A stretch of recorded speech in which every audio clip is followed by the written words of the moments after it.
Bonjour à tous, bienvenue sur SVM6. Vous regardez le tutoriel numéro 28 d'une série consacrée à la modélisation d'une armure de A à Z, de type plutôt Renaissance, on va dire. Et là, donc, pour ceux qui suivent, vous avez modélisé normalement les gantelets ici, vous les avez installés, hein. Euh, on va maintenant modéliser ce qu'on appelle la braconnière, c'est cette pièce qui est là. Ensuite, on verra à l'intérieur dans un autre tuto à mettre donc une cotte de maille ici qui va dépasser légèrement cette braconnière, et puis on va s'acheminer tout doucement vers la fin de notre armure en y rajoutant donc toute la partie qui couvre les jambes. Donc voilà, grosso modo pour ceux qui ont suivi, hein, quand vous arrivez, on s'achemine quand même vers la fin puisque tout ce qui vient après c'est pas forcément très très compliqué à modéliser. Voilà, donc je vais repartir sur le modèle précédent, donc avec les gantelets, et on va faire cette partie-là. Voilà, donc je repars de l'armure et je vais récupérer donc un rayon ici de la partie basse, hein. Pour commencer, donc je vais sélectionner ce rayon-là, et puis de l'autre côté, puisque l'armure elle est coupée encore une fois, donc voilà. Je vais donc dupliquer ce rayon-là, Shift D.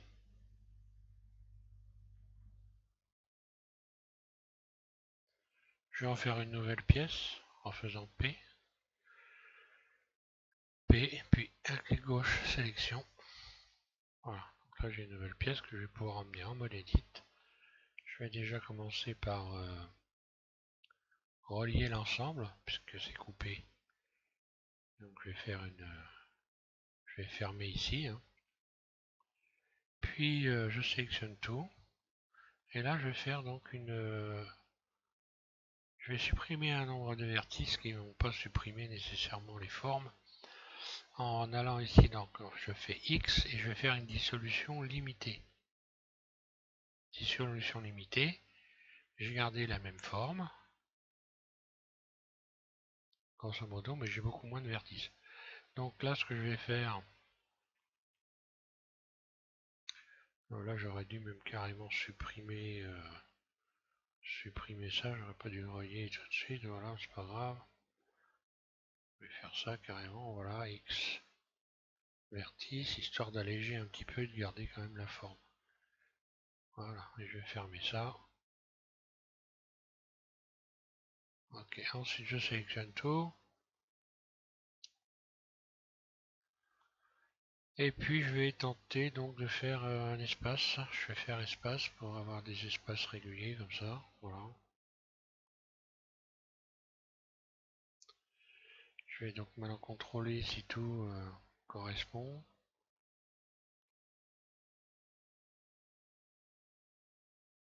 Donc ça correspond, comme je vais rentrer cette partie-là, enfin cette braconnière en dessous de l'armure, je vais faire une légère réduction, surface, je réduis légèrement, voilà, pour que ça passe vers l'intérieur comme ça.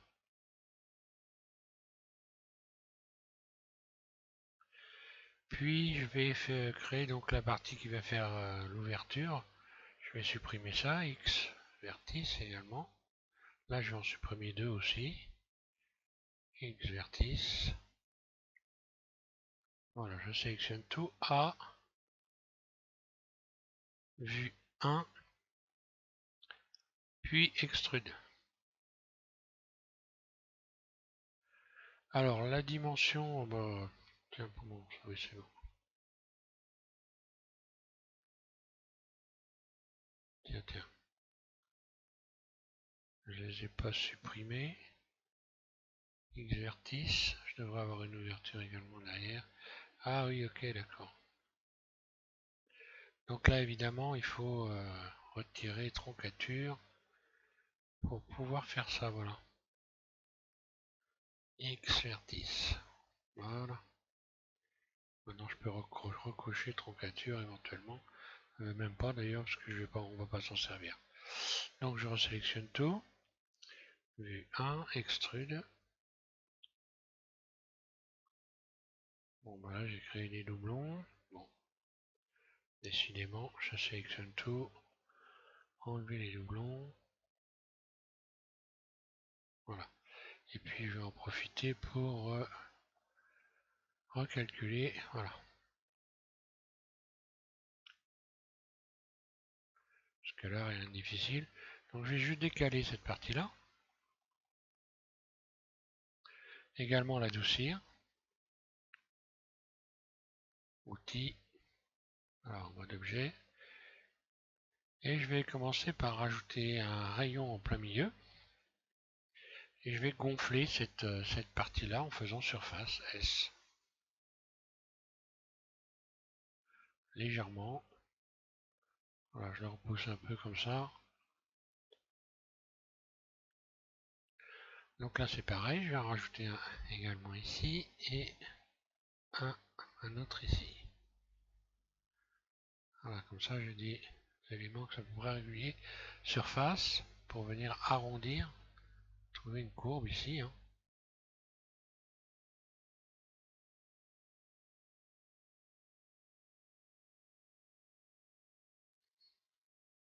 Voilà. Ici, je vais un peu relaxer les pointes ici pour avoir une belle courbe. Hein. Relaxer, voilà. Également à l'arrière.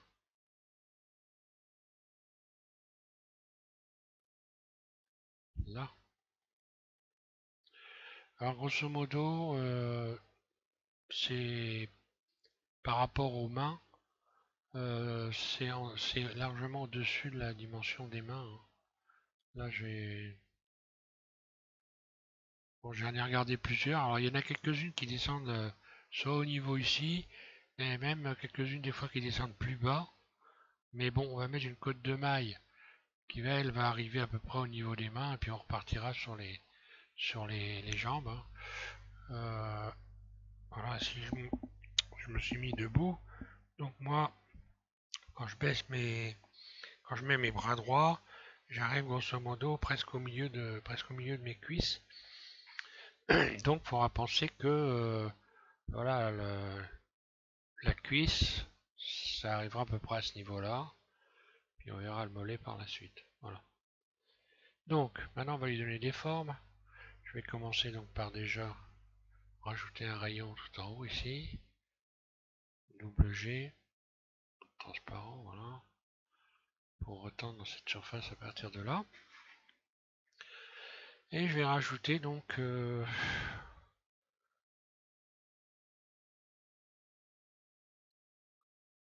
ouais, je vais remettre peut-être un petit peu plus. Je réfléchis. Après, j'aurais pu des surfaces carrées, donc non, je vais pas aller plus loin. Donc, je vais rajouter donc des rayons ici. Hein. Voilà. Et ici. Ces rayons-là, je les resélectionne par la suite.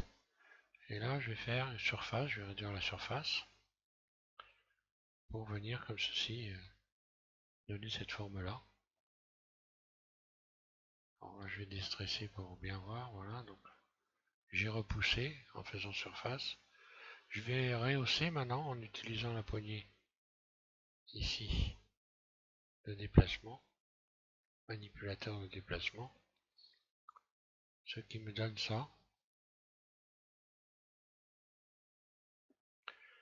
Puis rayon de tension.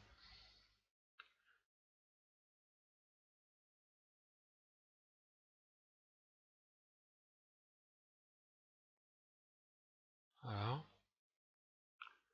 Également ici à l'intérieur.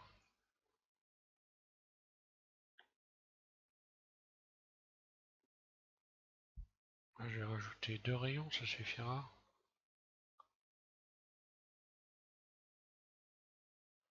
Voilà, pour avoir des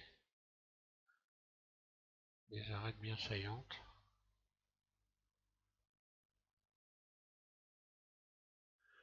Et ensuite, donc le tour. Je sélectionne tout le tour complet, d'avant à l'arrière. Et je vais faire une extension vers l'intérieur, extension de surface pour créer un petit bord ici, extrude surface. vraiment très léger, hein, c'est pour faire un bord voilà, intérieur ici. Hein. Voilà. Ensuite, je vais sélectionner donc les faces et puis faire des surfaces rivetées. Hein. Je vais rajouter des rivets. Alors moi j'ai fait deux bandes de rivets ici. Plus ici je sélectionne ça. Celui-là, celui-là. Et voilà, j'en avais mis pas mal. Je trouve que ça fait plutôt chouette. Donc je vais voir si je peux même en mettre un peu plus. Je vais laisser deux écarts.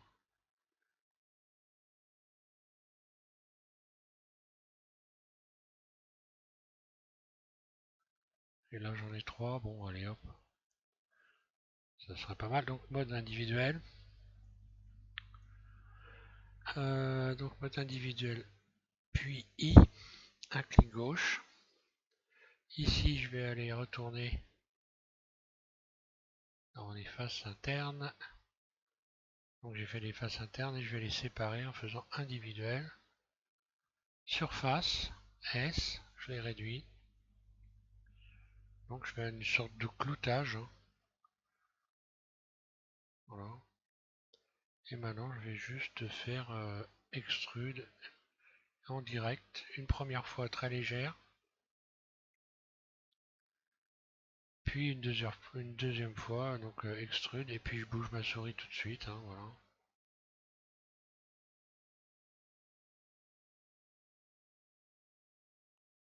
Voilà, ça me donne une sorte de cloutage comme ça qui est pas mal, je trouve.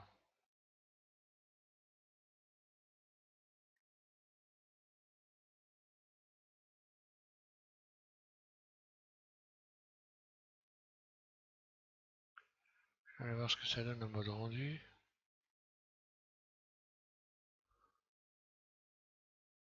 Bon, j'ai beaucoup de fenêtres ouvertes, hein, ce qui explique ce que vous voyez, le temps de réaction.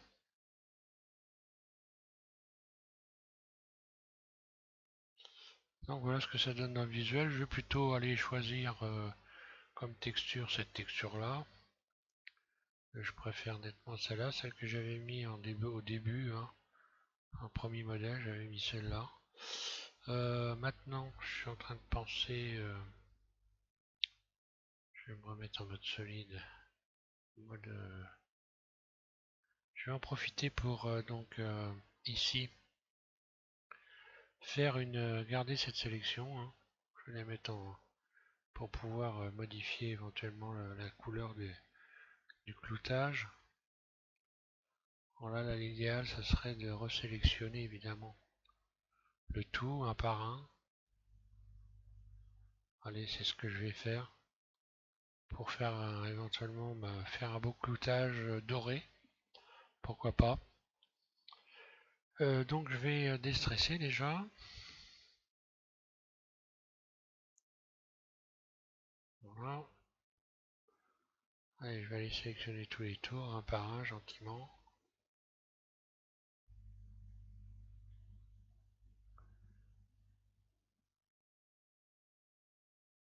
Bon, ça peut prendre un petit peu de temps, mais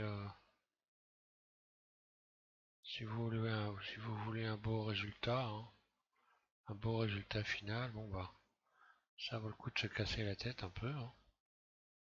Donc ce que je vais faire, je vais couper la vidéo. Je vais aller refaire toutes les sélections et puis je vais vous reprendre après quand j'aurai fait ma sélection. Voilà, donc j'ai fait ma sélection et puis j'en ai profité pour en faire un groupe hein, et donc le garder en mémoire. Voilà ce que ça va donner, ça va être sympa. Bon, je vous dis pas que c'est forcément qu'il y a des clous sur les braconniers partout. Hein. J'ai pas forcément... mais on peut imaginer qu'il y ait une toile en dessous, qu'elle soit riftée, enfin on peut imaginer tout ce qu'on veut. En fait, puisque si vous regardez les armures, encore une fois, comme c'était c'était fait à la demande, hein, c'était du sur-mesure, donc on peut imaginer beaucoup de choses. Si vous les regardez, il n'y en a pas une qui se ressemble. Donc, je vais restresser ça pour voir ce que ça donne quand même. Voilà ce que j'obtiens. Je trouve plutôt pas mal. Je disais donc que j'allais vais désélectionner ça. Que j'allais donc lui appliquer la bonne texture. Alors la bonne texture, ça correspond à celle-là par exemple. Voilà, je vais lui appliquer cette texture-là.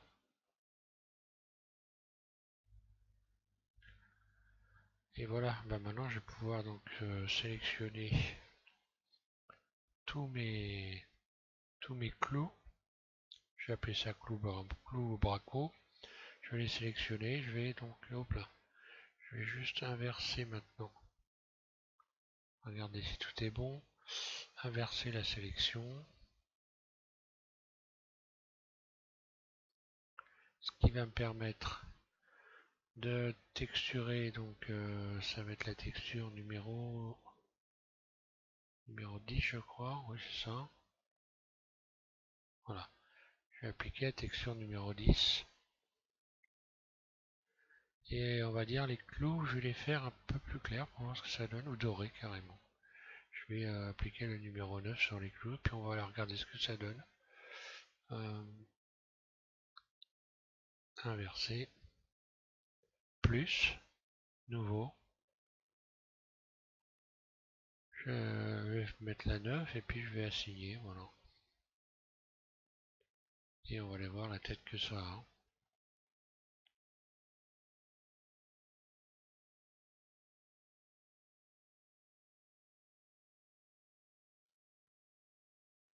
Ouais, donc là, il y a les tours en fait, ils sont pas. Il a fallu que je puisse mettre un rayon pour que les tours ici, la texture ne s'étale pas.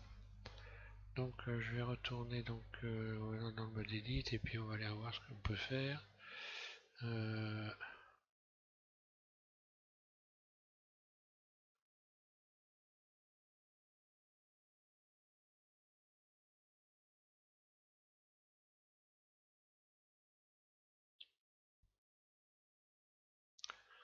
Donc là, ouais, je pourrais rajouter des rayons. Toute logique, on va aller voir ce que ça donne dans le mode rendu pour retendre les surfaces.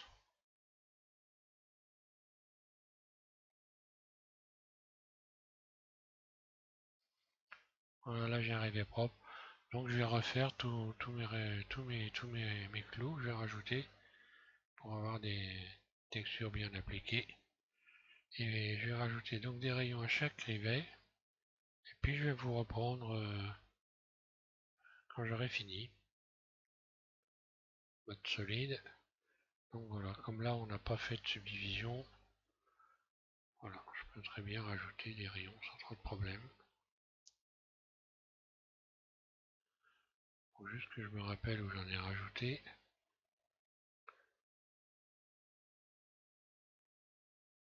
Voilà. Donc je vous reprends quand j'aurai terminé. Voilà ce que ça donne en termes de rendu. Bon, je trouve ça plutôt assez pas mal. Ça fait un peu ferraille bosselé aussi.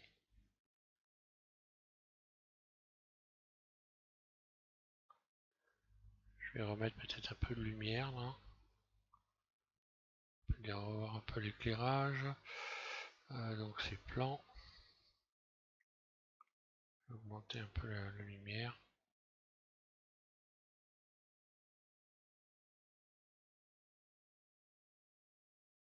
Et puis le ciel aussi, je vais rajouter un petit peu d'éclairage sur le ciel. Donc je vais voilà, augmenter ici la force. Je 9,8. Voilà, on va voir un peu mieux comme ça.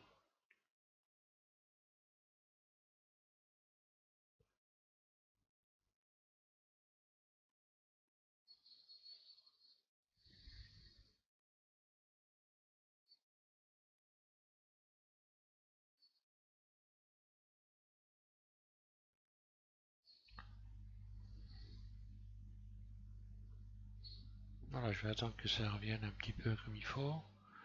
Bon, ça me paraît bien, hein. J'ai une belle brillance. Petit rivet sympa, bon bah voilà.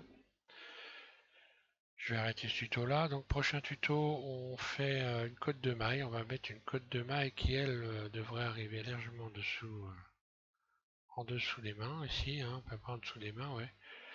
Donc il va couvrir les cuisseaux, il me semble que ça s'appelle les cuisseaux, hein. C'est plus une armure, c'est un chevreuil, mais bon, pas grave. Donc voilà, il y a donc une cotte de maille, on fera les cuisseaux, puis je me semble les genouillères, ça doit être un truc dans ce genre-là. Les mollets, et puis je sais plus comment ça s'appelle, les sols quelque chose pour les chaussures, hein, les pompes. Donc les pompes c'est des sols, je vais regarder. Donc nous aurons, j'ai regardé la grève, donc la partie côte de maille qui va venir se situer ici, ça s'appelle la grève. Ensuite on aura donc les cuissards, non pas les cuisseaux, les cuissards. On aura les genouillères, puis pour les chaussures, c'est donc les solerets. Les solerets qui ressemblent plus à des babouches, des chaussures. Donc voilà. Et puis pour ce qui est des mollets, ça s'appelle. Donc petite correction, la partie côte de maille qui va, ça s'appelle la jupe de maille, et justement les mollets s'appellent des grèves. Voilà. Des grèves, les cuissards et grèves pour les mollets. Et donc solerait pour les babouches. Voilà, merci à tous de suivre SM6 et je vous invite à continuer ce modèle. On arrive au bout, vous avez fait le plus difficile. Voilà, merci. Ah, avant de finir, je vais quand même vous faire voir. Pour ceux qui ont téléchargé le requin, je l'ai animé, alors je vous ferai voir ça après cette modélisation. Pour ceux qui ne savent pas, je vais vous faire voir l'animation. Bon, voilà ce que ça donne, hein. J'en ai fait évidemment qu'un tout petit bout. Donc dans un prochain tuto, je vous expliquerai comment faire pour l'animer. Et pour ne pas avoir des formes bizarres lorsque vous utilisez, puisque pour l'animer comme ça, j'ai utilisé une courbe de Bézier, sauf qu'il faut qu'elle soit suffisamment découpée pour ne pas avoir des surfaces sur la peau qui viennent se greffer, des surfaces qui sont pas belles, hein. Un peu comme si vous aviez des anneaux qui traversaient le corps de votre requin. Donc évidemment ça c'est pas terrible, je vous expliquerai comment vous pouvez faire ça. Et puis côté texture, vous avez pour ceux qui veulent donc le peindre, ceux qui veulent faire une petite peinture dessus, vous avez Didier Nebreda, hein, le site de Didier que j'ai déjà nommé plusieurs fois, qui vous explique comment vous pouvez peindre, utiliser le mode ici, je ne vais pas le voir dans cette. Donc comment ici vous avez la possibilité. Je vais arrêter ça, voilà, ce sera mieux.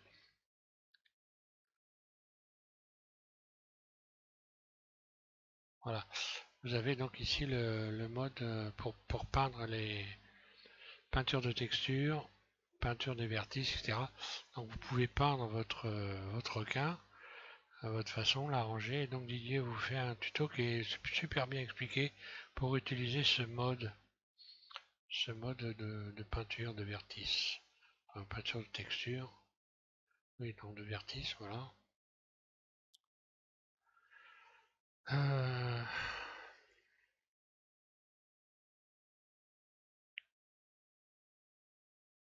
voilà. Dans ce mode-là, vous avez la possibilité d'utiliser ici les pinceaux qu'on trouve ici, et puis vous pouvez peindre votre bébête et l'arranger à votre sauce.